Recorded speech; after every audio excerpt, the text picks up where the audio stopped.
Got a felt lining here inside this aluminum case here. Oh, that's nice. They told me no filming. Gotta watch it now.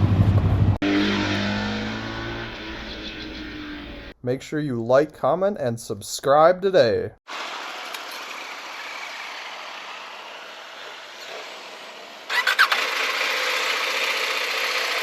Holy man, that's a big CFP. Like, feels like it's really tall, but it sits low.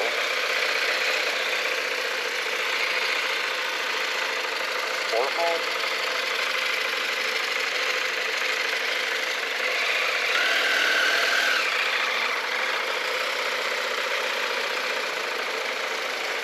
Get all the information. I think this bike has a quick shifter. Yes, it does, unless it's the magical shifting gremlins again. How do I get out of this? Okay, go back. I don't... Oh, maybe I... Okay, so maybe this switches mode?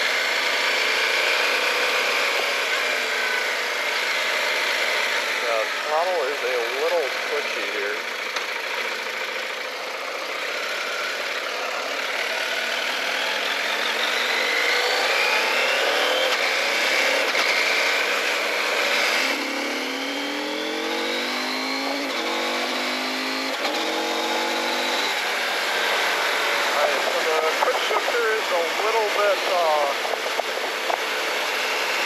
It's a little bit chunky. It's clunky. It's got down too. Down feels pretty good. The up is a little clunky on under hard acceleration. Let's see, is this how I switch modes? I don't know. Some other guy was asking about switching modes on this thing too, and I was like, yeah. I didn't think it was that bad, but how do I just go back?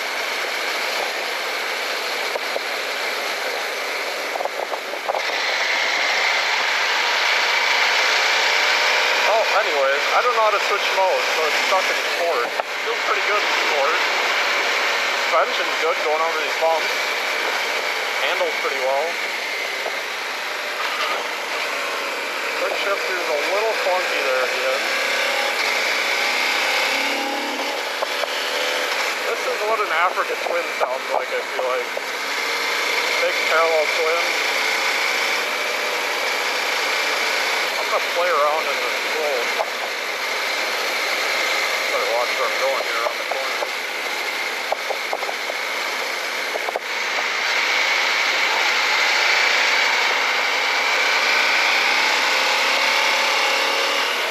Pretty good in the corners, honestly.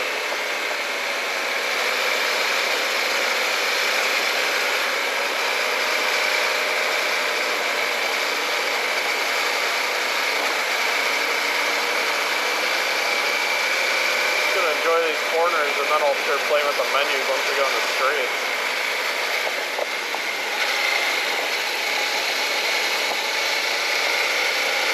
Where I'm at home, honestly. This windshield's like a perfect height. It would be nice if it was adjustable, but see, the quick shifter works, but it's not super fantastic. No warning.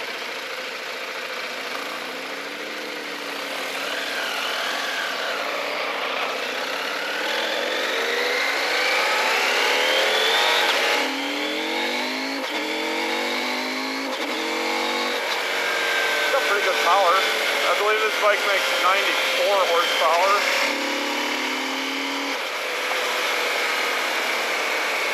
You know, it's not super zippy.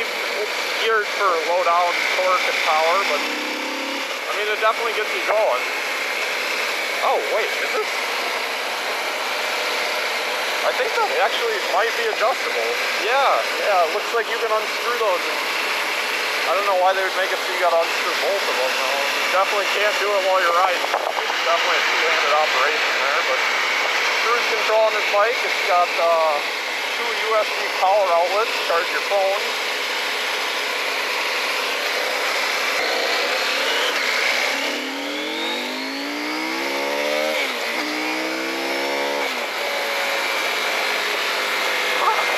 Okay, yeah, it's got some good zip.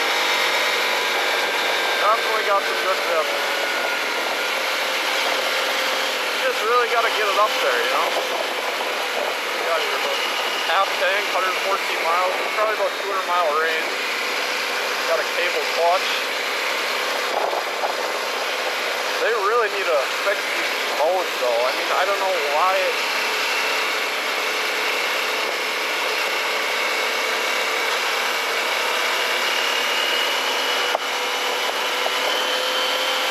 the guy on the Papio behind me just cannot keep up at all. Oh, there we go. You gotta go into this to... You gotta go into that to change the mode, and then you only get sport or rain. There's no street. Oh wait, do we have heat handle ground? Oh gosh, now I gotta think of how to... Seat heater and handle grip heater. Connection, unit, brightness, okay. Time. Language, yeah, it needs to set the time. How's the seat heater running here? Let's do that. What we got? 1, 2, 3 are off. Okay.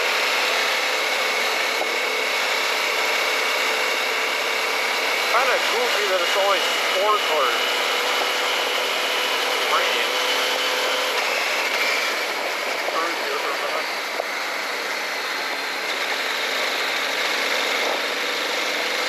Got some good low power. The bike I think comes with crash bars and fog lights and everything, so it's a good deal. I mean, I think it's a little goofy that there's like no street mode. You know, it's definitely missing some features. The quick shifter's okay. But you know, this bike is 10.8 or something. For 10.8, that's a lot of bike. I mean, for a big like adventure touring bike, brakes are good.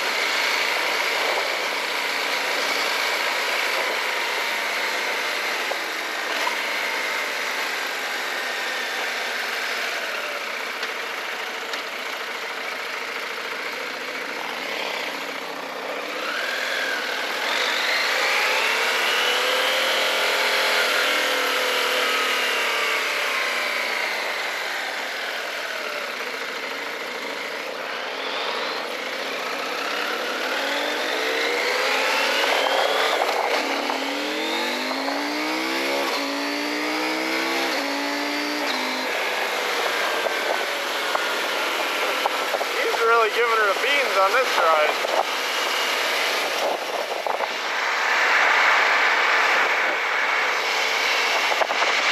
And that Papio cannot even think about keeping up. I feel bad when I was on the Papio in front of everyone. They must have just been like, what the hell, we can't use these bikes at all.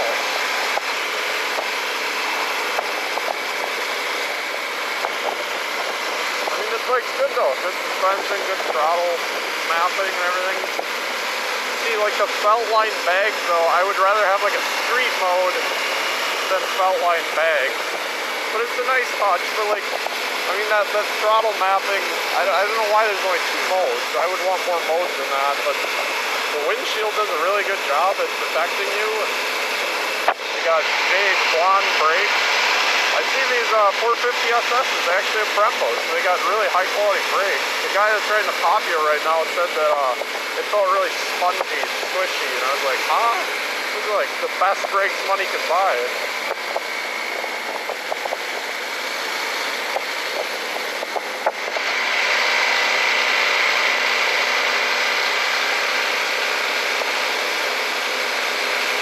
Really big TFT though. The menus could be cleaned up a little bit. I don't really like all the... I don't really like all these weird adjustments. You know, the quick shifter's pretty good, but it could use some improvement. Ugh. Got hit by a bug.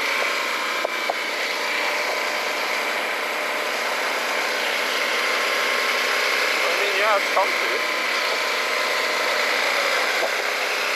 And handles well with these big steering, these big handlebars far apart.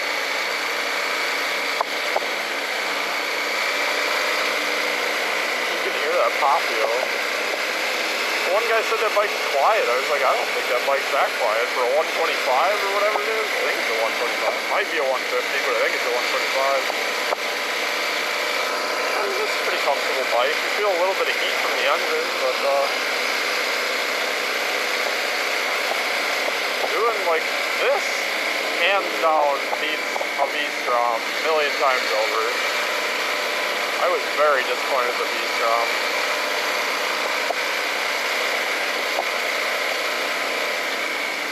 With this, you get a little vibration in the bars.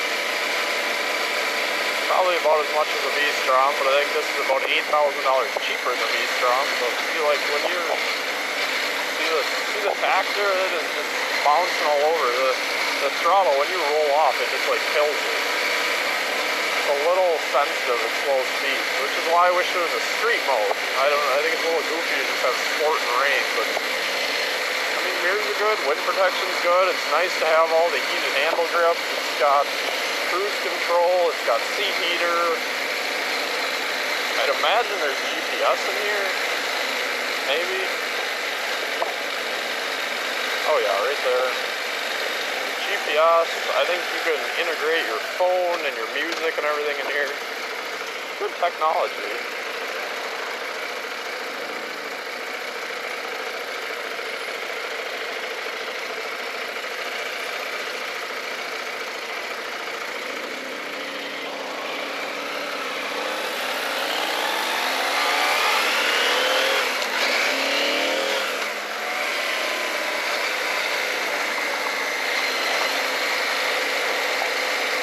Like, I don't know, I couldn't, it wouldn't let me press back from there. I had to go down and then I had to go back. It's just like that. The menu could use a little bit of work here. It's like, it's nice that everything's there, but it's just not quite polished up. Shifter feels good though, when you're using the clutch.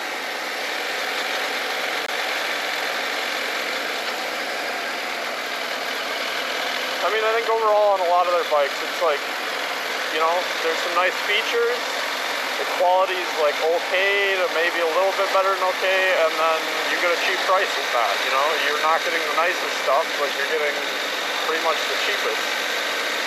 You know, the quality's there, but it's cheap quality, I guess. But I mean, for the price, this bike does what it needs to, you know?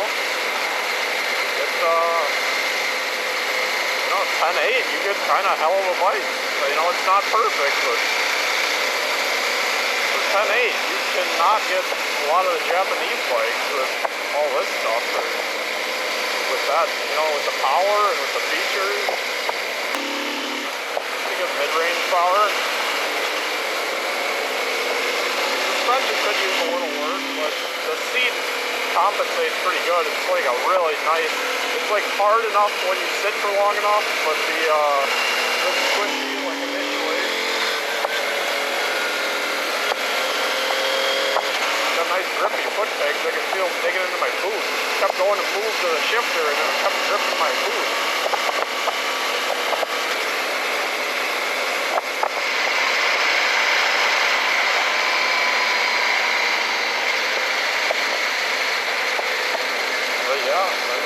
Nice TFT and everything. This is a good experience for what you're paying for. Not the best, and I wouldn't even, you know, probably mid, maybe a little bit lower than mid tier, but it's like half the price almost to even the next thing up, so definitely cheap for what you're getting. So I guess that about concludes the review. I don't really want them to see me that I'm recording in case they get mad. They told me I can't record, but they're never going to know. And with that, let's give this bike a Dane score. The 2024 CF-Moto Ibex 800T earns a 3 in styling. I think the headlight looks somewhat like a Ducati Multistrada, but the rest of the bike I think is rather butt ugly, and it's just not my style. Acceleration's a 7. 0 to 60 is in around 3.6 seconds, so it's rather quick and matches other bikes like the 800 NK. That is fair since they share a motor, they're just tuned a little bit differently. Handling's a 6. This motorcycle doesn't handle super sharply, and I think that's due to the cheaper no-name tires that are on these bikes. They just don't feel super premium, and the throttle is somewhat jerky at lower speeds.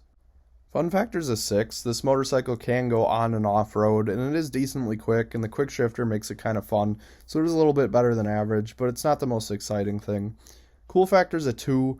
Between the looks on this motorcycle and the fact that nobody's going to know what it is, and it does look kind of cheaper in areas, it just doesn't seem super cool. And then also, if you know it's a CF-Moto, they are kind of, working their way up, so people are going to know, if they know what this is, that it was the cheaper option.